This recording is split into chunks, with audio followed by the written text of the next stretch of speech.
वबरकातुह। आज़ादी का दिन आया, हम जश्न मनाएंगे, अपना तिरंगा हम घर घर लहराएंगे।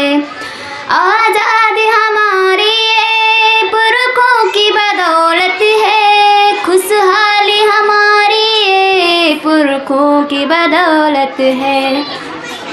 आज़ादी का एक ऐसा बच्चों का सुनाएंगे, आज़ादी की अज़ीमत को हर दिल में बसाएंगे, हर दिल में बसाएंगे। अंग्रेजों ने भारत पर वो जुल्म किया वल्लाह, हैरान थी फलक धरती, हैरान थी ये दुनिया, किस तरह गई जाने हम भूल न पाए।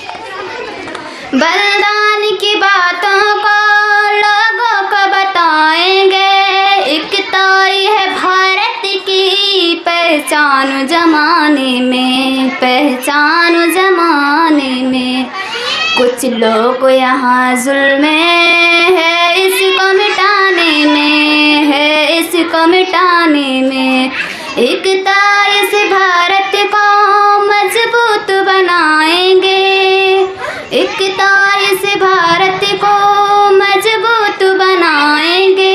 भारत से वफाओं पर अपने लुटाएंगे, अपने लुटाएंगे।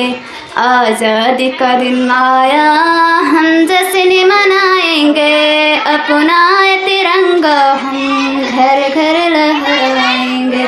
अस्सलामु अलैकुम वरहमतुल्लाहि वबरकातुहू।